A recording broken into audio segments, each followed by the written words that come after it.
What's up, guys? Earl at Sumo Bully Kennels back at you with another one. Happy New Year, 2024. Very excited for this year. A lot of things going in our kennel in our program. But anyhow, today wanted to talk about our oldest boy in our yard. Genghis is an important dog for us. He is the reason we even got into americanbullyxl bullies. Mainly for the temperament, and I like the breed type, the structure of the dog. So today we're going to do an update video on Genghis. We have some exciting news for you guys. We are going to open him up for stud, open to the public. We're going to do 3 early lock-ins at a special price, and that price will be $1,500. So if this boy can bring something to your yard that would help you, reach your goals, or maybe you like them, maybe you're not a breeder and you just maybe want to breed your girl for whatever purpose, we're going to do 3 early lock-ins for him.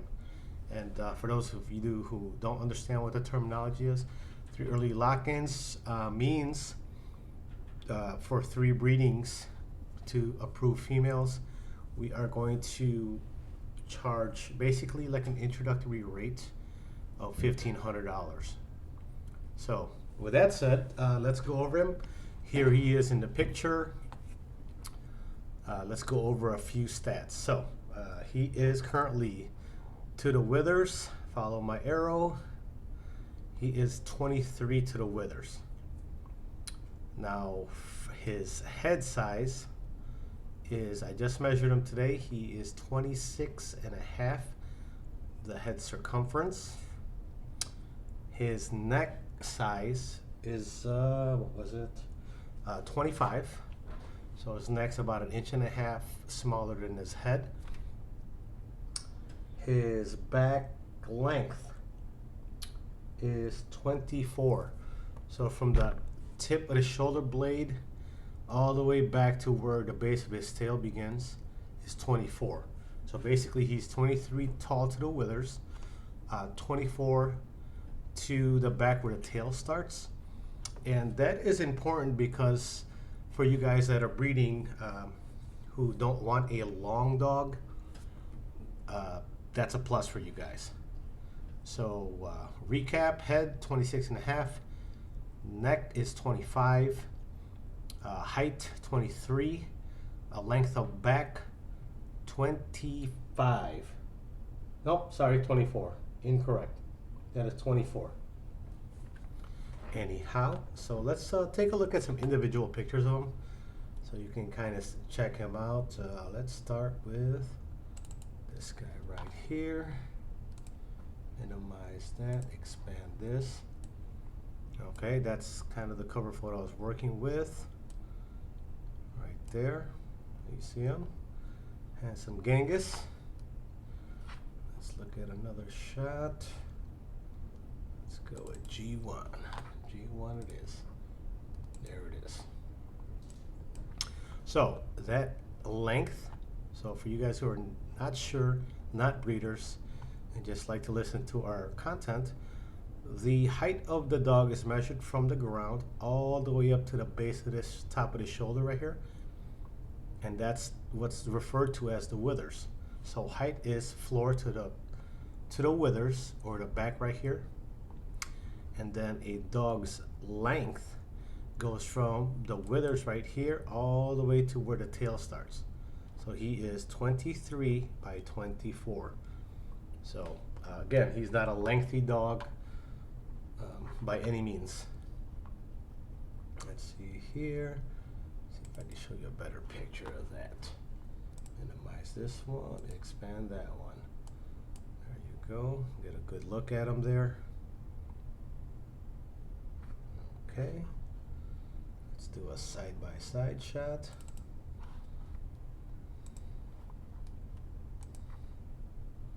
There you go. Go over a couple of these pictures so you could really see what he looks like for you guys who have interest in him. and then we'll discuss his strengths, right, and what he brings or what he could bring to your program. It's G4. 1 second. Let's go with G4. There he is. So he's got a nice face. And oh, I forgot to discuss. Let me find the right picture for it.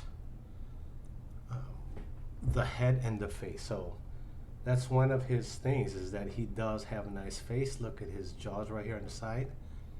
All right, he's got a good muzzle. He's not beaky at all. Nice stop right here, what they call the stop.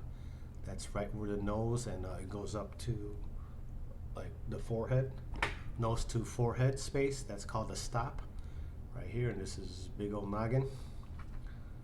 There it is. 1 second. Over Genghis. Maybe this is a good picture. Oh, sorry. Maybe this one's a good one. So here's what's referred to as a stop right here. If you follow my cursor, this is the muzzle right here. He's not beaky at all. And this is the jaw muscles right here. And then the crown of that head. You see that like V-taper where the head splits. So for the breed type, for bullies in general or XLs, which is our lane, he has a good head. And a 26.5-inch head is a good size. That's not a small head. There are bigger ones out there. But what I do like about him is he's got a good noggin on him. And the head size to the proportions, right, is what makes his head nice. He doesn't have a small head. He's got a nice thick neck. The stoop, which, let me see if I got a picture of that. No, I did not in this one. So, anyhow, as I was saying, the proportions of his head and his face, the stop, the snout, the overall head size, the dome piece right here, is very nice for the breed type, especially XLs. Now, are there other dogs there with 27, 28, 29, 30? Yes, there are. Absolutely. And I'm not saying they look bad or good, but head diameter matters.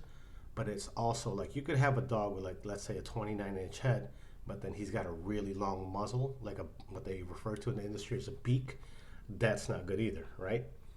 So with that said, let's go over some of his positives. So looking at these pictures, he has, number one for me, he has good feet. Meaning he doesn't have that, the east and west feet, like duck feet, you would say. He's not easty-westy. These pictures are natural pictures. He is not stacked here. Let me see if I could find you a better picture of him. That's a good picture of his front end. He's got a decent shoulder set, right? Now, there are dogs that are a lot wider, but his shoulder set is decent. His head and his neck, I would say, are his best attributes, right? And having a, relatively short back is a big deal. Let's see, good feet, good top line. Yep, he's not, he doesn't have a high rear. Let me try to find here, maybe this picture will show that. Trying to get good pictures for you guys, but I'm going to show you videos too, so it's not just a picture and the trickery of the camera. I'm going to show you him in motion right there. So you see what I'm saying by his feet are straight, nice H-frame, good thick neck, big head. So he possesses a lot of the breed type, right? Right here you see he has a good top line there. It's not 100% perfect, but it's good. He does not have a high rear or barrel back or turtle back. And those are referred to, 1 second, maybe this one will show it as well. See, there you go. So you can see his rear there, his top line, head piece, expand it. So in terms of breeding, right? Because this is an update video and I am doing 3 lock-ins. One of the things that are hard to correct is genetic east-west. You know, when you have a dog that's, has a bad east-west or severely east-west, I would probably stay away from that one. That's just a hard flaw to correct, right? Another thing about breeding is that a small head is a dominant trait, right? Because it's not like you see dogs in the wild or wolves with short muzzles and like big old heads, right? That's something that's bred into this breed, specifically for the look. And having a small head passes on. It's a genetically dominant trait. So the key thing is about considering him as a stud is that he has a good sized head, he's got a good face, right? And he's got straight feet. So, and also his top line is decent, which is, top line's not so bad one for me. If the dog has like slight right, high rear or something like that, that's not such a deal breaker, to be honest, when breeding, because if you take that dog to a girl with a good top line, you are fine. Now, I would, to be honest, I would breed a girl with a good top line to a male with a high rear, just because the girls throw more of the genotype, right? I would not breed a male with a decent top line to a girl with a high rear. It's harder to correct if you flip it around, if you catch what I'm saying. So that's kind of like in my school of thought, the way I understand breeding. There's certain things I would do and wouldn't do that maybe you or another breeder would take chances on. And again, that's completely subjective in how you run your program, right? So speaking of the goods, let's recap his goods. Short muzzle, big head, thick neck, nice stoop. He has good feet, good top line. Not too tall. He does not look leggy at all. He's pretty clean and great temperament. Now, where can he use a little bit of help? A little bit more shoulder, I would say. And I'm just going to be completely honest, this is my dog, right? I could speak on him if I want to. I'm not hating on someone else's dog out here. I'm speaking of my dog and what I see, right? His chest could be a little bit wider. So if he were 2 inches wider on the chest, I would say, and a little bit more shoulder. His top line is good. His rear is not, he does not have a killer meaty rear, right? And of a lot of the dogs that I've seen in person, males specifically, my favorite rear is off of Klaus with Samba Kennels. And off picture, my second favorite rear is Jumanji with Bossy Kennels. I mean, you want to talk about some dogs that pack rear, those are 2 dogs that have rear. So when I say he doesn't have the weakest rear, keep in mind, he doesn't have the best rear. Keep in mind that that's, from my perspective as a breeder, based on the males that I've seen. Like, I've seen Smash in person on the Eternals, right? Cleanest dogs you can get. That boy's chested up, shouldered up, nice rear, right? He is a beautiful dog. However you see him, like you would see Smash a lot on Instagram. Beautiful dog, right? And that's what I'm saying. Like, this guy Genghis, that's not his strong point, the rear. And rear, I would say thickness of rear and chest, thickness of rear, and rear angulation, right? He could have better rear angulation. However, that's not something that I can correct. That's why we're here as breeders, right? To mix and match and produce the best kind of dog. So for me, what does that all mean? That means if you are considering, using Genghis a dog with this kind of phenotype, the best matches for this guy, and I'm not going to give you my perspective, is a girl that's shorter, maybe like 17 or 18 inches tall, a little bit wider, definitely with a strong rear, right? And to me, that makes sense because genetically speaking, when a male and a female breed, the female gives off two X's, XX, and the male gives off XY. From the male side, it's XY. The X carries genetic coding. The Y, its only sole purpose is to determine the sex of the dog. Right now, when you look at the mother side, she passes two X. That's two sets of gene types, right? So, to me, scientifically speaking, the female will give more of the genotype and phenotype, right? And so a male like this, you take him to the right female that's a little bit shorter, because he's at 23. I like 21 to 22. A little bit shorter of a dog, but again, that's my preference. There's people out there that they have double XLs that are 25, 26, just giant dogs, long backs. That's not my thing, but I'm not saying it's wrong or right either. On the other side of the spectrum, you have those micro exotics, right? They're those low rider dogs that are 1 inch off the ground. So beauty is in the eye of the beholder. But if you are watching this video and you kind of have interest in him, I would say to, in my opinion, what is the purpose of breeding him to your girl, right? Let's ask that question. The purpose of any breeder or breeding, in theory, is to produce a better dog than the parents, right?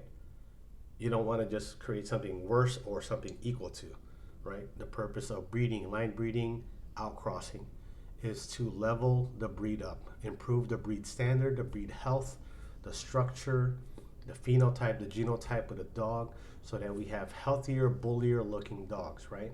And that's what, if you're in this industry, that's what you like. You like that bully looking dog.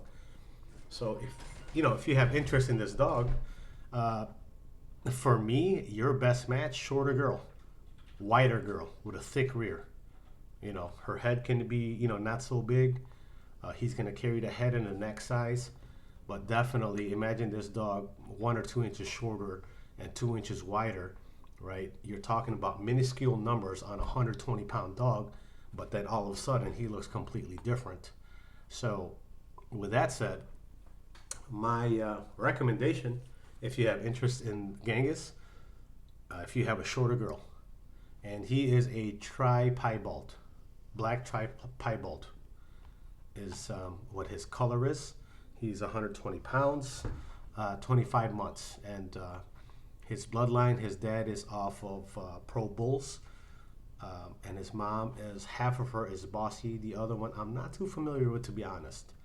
So with that said, because half of him is Pro Bulls, if you understand the line and that camp, is they're slow maturing dogs, meaning they fill in later.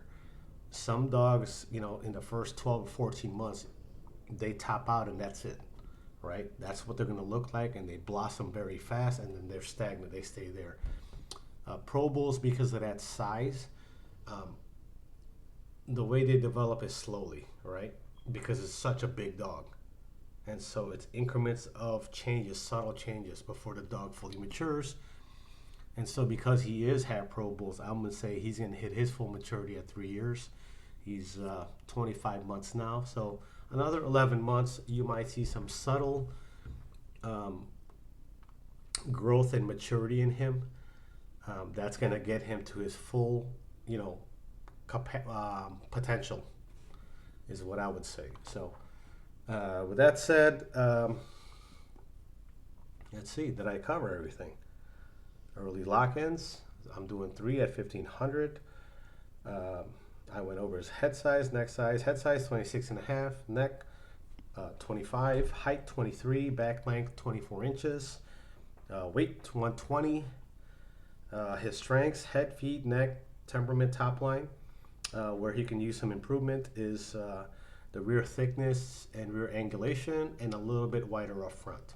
So as breeders, that's part of this creative process that we try to figure out, is how to create a nicer looking dog. He is health tested, no issues with him. And so with that said, it's easy to see him in stills. What I'd like you to see is him in motion. So I did take some videos where you could see him, and he loves that flirt pull, and he loves, we do some bite sleeve work. So the video I have is the bite sleeve work. So let me pull that up for you guys, okay?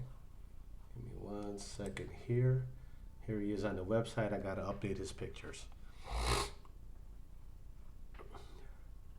And I did weigh him. He's at 120. He has moved the needle.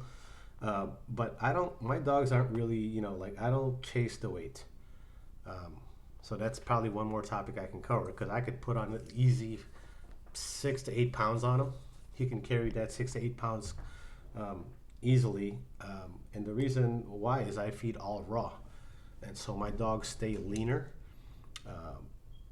I like my dogs to be their natural build, whatever they are genetically, and not chase the scale. And I'll tell you why. Overweightness in dogs leads to hip dysplasia. That obesity leads to diabetes, just like us, just like humans, to be honest. So if you ever, you know, had an older dog, they develop all these things as well. Heart issues. And if the dog doesn't have it genetically, then what happens is those illnesses come from poor diet and lack of exercise, which is no different than people, to be honest. So with that said, let me play this little video with you of me playing with him. Let me see here. Yep. Okay. So let's do this. Here he is. He knows to wait, but he's very anxious. See his top line there, his rear. He's got a thick rear, but I want it to be thicker. That's just me, right? He doesn't have a skinny rear, guys. You know. See, there you go. He's got a thick rump, but it's just, he's lacking that angulation, and I want more rear on my dog. So when I say his weaknesses, I don't mean he's terrible. I mean, like, look, you see his thighs right there? Let me pause that. Let's rewind that. See his thighs right there, the crease on the thigh? There you go. See his rear right there? So he doesn't have a terrible rear. I just wanted, you know, I'm just trying to be honest, in my opinion, that I want it thicker, right? So you can see the muscularity on his rear right there. He is not a fat dog. That's, you know, that's his body, and he does have a natural taper. Natural taper, guys, for you don't understand, is the rib cage and the ass, right? Or the rear. Between the rib cage and the ass, the body comes in, and there should be a natural taper, just like your waistline for people, right? So I'll keep playing the video. So you can see his rear there, you see his movement, that boy can pull. So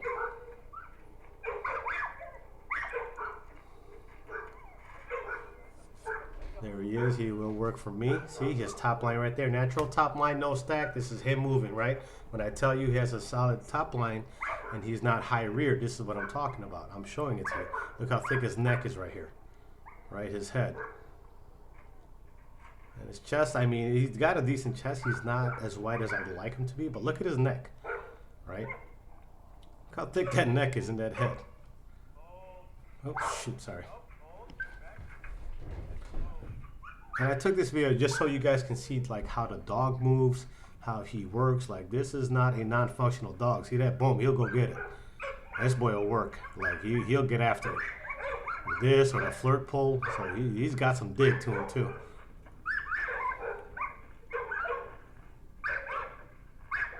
Bam, see there. Ah, got it. Oh, Totally forgot. Solid bite, no bite issues, no overbite, no underbite, no overshot bites. No, he got a scissor bite, and you can tell by the way he's holding on to this, because a dog with a bite issue can't grab like that. Totally forgot about the bite, guys, and that's another deal breaker for me. A dog with severe underbite, or kink tail. Those are flaws that I wouldn't take the chance. One more time, let's play it again. There he is. See what I mean? You can see the side angle. He doesn't have a long muzzle, right? And this is what I'm trying to show you. See that thick neck on him that I'm talking about. Look at his body, right? Bam.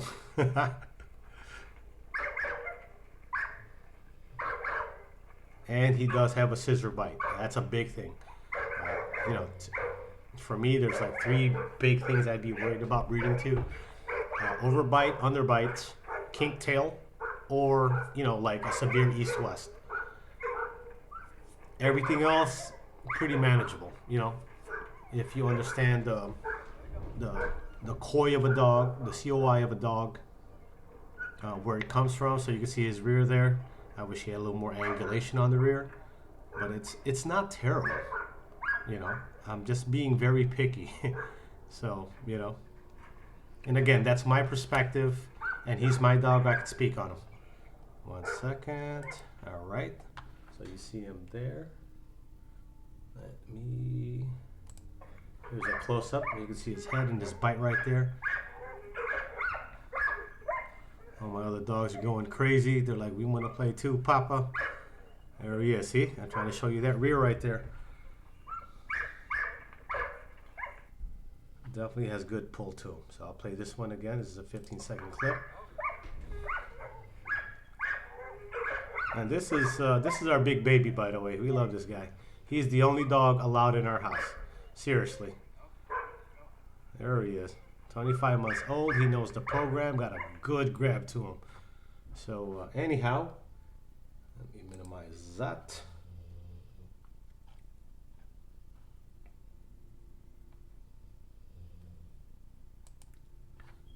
Let's go. Bang, bang, bang, bang. I guess we'll leave at this picture, right? It's a good picture of him.